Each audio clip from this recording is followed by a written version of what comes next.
Do you sometimes find yourself thinking that your time to shine has passed you by? Or that everyone else around you, as you look around, has had their breakthrough moment and you're sitting in a waiting game? Do you sometimes find yourself shaking your hand at God? Lord, I've sown the seed, I've put in the work, I've done everything that needs to be done. I've been in this waiting game and there is still no harvest. Why is it that everybody around me has had their breakthrough moment and I am still waiting? Why does life often seem like a continuous waiting game? Let's get into it.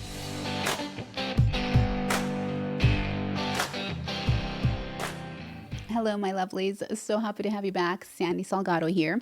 We are going to talk about one, breakthrough, and two, the waiting behind the breakthrough. I'm pretty sure some of us have heard older individuals, refer to this generation as the microwave generation, the microwave era.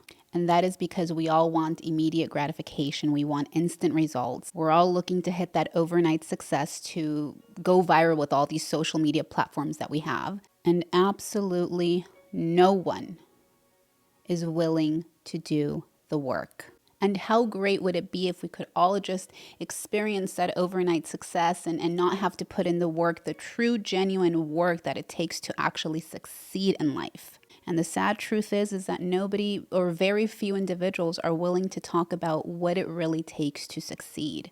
Can we have an honest conversation, you and I? Let me get a little philosophical with you here, or preachy, if you will.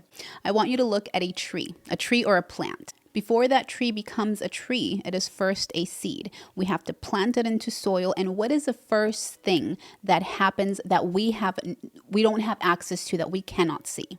Before anything happens in the exterior of the soil from on the outside, what is the first thing that happens? There are roots that are being developed, that are growing deep into the ground. And before we see anything on the surface, those roots have to go deep enough to where if a storm, let's say, would hit the tree, it wouldn't be shaken. The bigger and taller the tree gets, the deeper the roots have to go. But it doesn't happen overnight.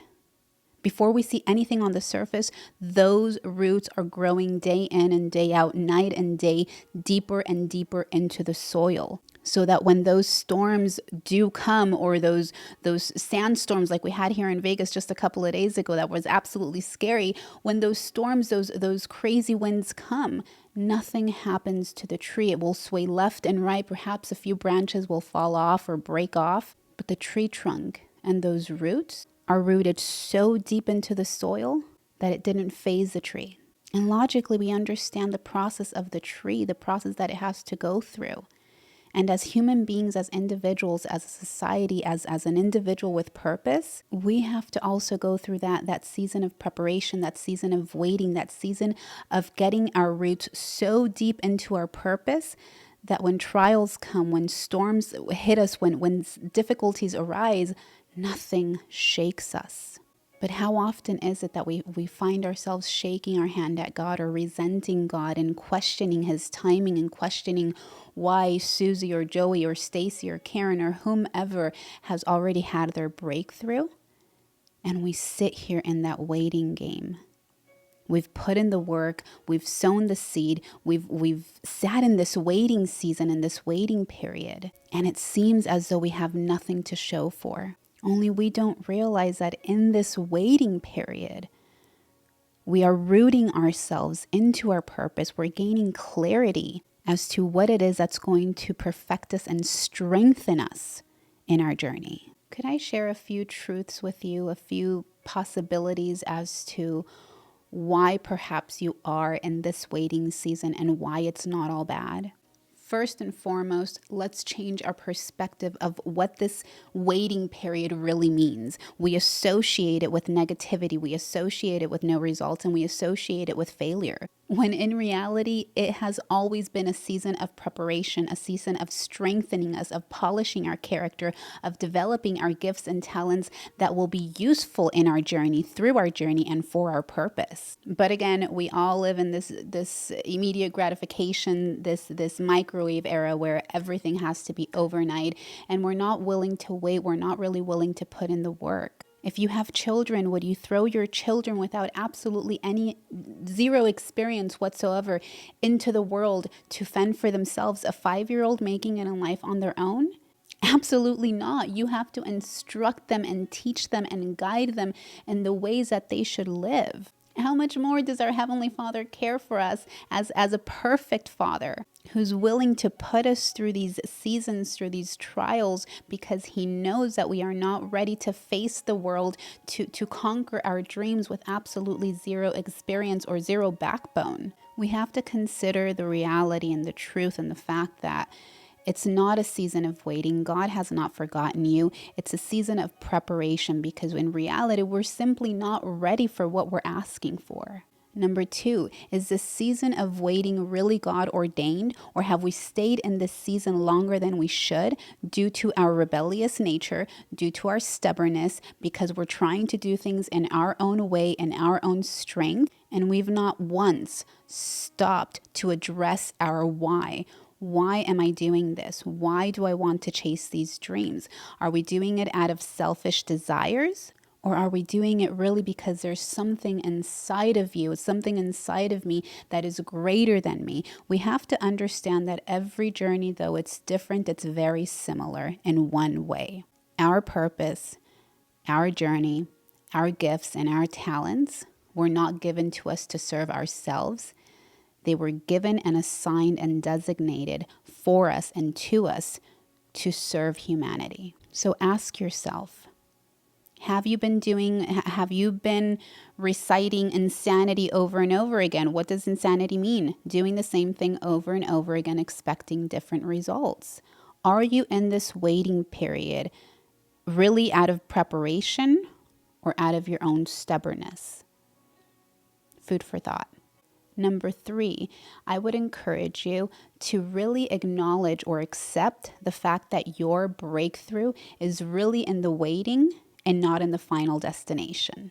A marathonist does not become a marathonist overnight. He does not wake up one day and say, I'm going to run 26.2 miles today just for the fun of it. Absolutely not. It takes hard work. It takes sacrifice. It takes determination. It takes consistency. It takes adjusting their eating habits. It takes daily training. It takes knowing when to rest, when to run, how much to run, how much time to spend on rest day. It takes time. But nobody sees that.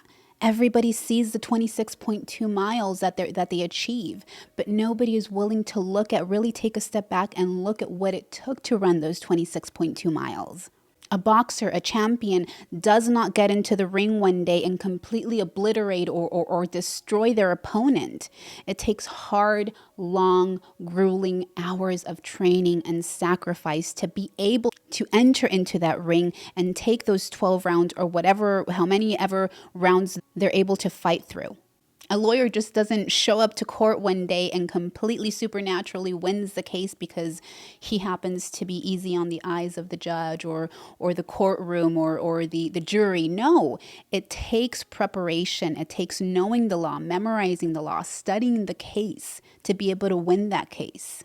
Or a surgeon, let's say a surgeon, he doesn't show up fresh out of high school and prances into the operating room ready to cut you open, at least not any surgeon that I know or that I would let him get near me or operate on me. No, it takes years of preparation. So why do we as individuals think that our journey should be any different? Why do we want shortcuts? Why do we feel that we need a break? Regardless of the craft, regardless of your career choice, it takes time. And these waiting seasons that we think that we're in are really seasons of preparation. Breakthrough may seem to happen overnight. Breakthrough may seem to happen from one day to another. But in reality, deep down inside, you know that your breakthrough is happening right now. Breakthrough happens every time that you decide to show up when you don't want to show up. Breakthrough happens every time that you do not throw in the towel because you don't see results. Breakthrough happens through consistency, despite not seeing your harvest. Breakthrough happens every single day, every single time that you decide to not quit. That is what breakthrough is. I want to leave you with this. It is a passage in the book of Isaiah, Isaiah 40:31. And it says, "Those that wait on the Lord shall renew their strength. They shall mount up on wings like eagles. They shall run and not be weary. They shall walk and not faint." I want to encourage you to work from a place of rest, to be consistent and persevere from a place of peace. It doesn't mean you sit down and you sit on your hands and wait for God to deliver. No, you have to put in the work, but do it from a place of peace, understanding that it is God putting you through this process because it is needed. Let us all remember that there is purpose and breakthrough in the waiting. I do hope that this message helps. I do hope to see you again soon. Until next time, God bless each and every one of you. Ciao.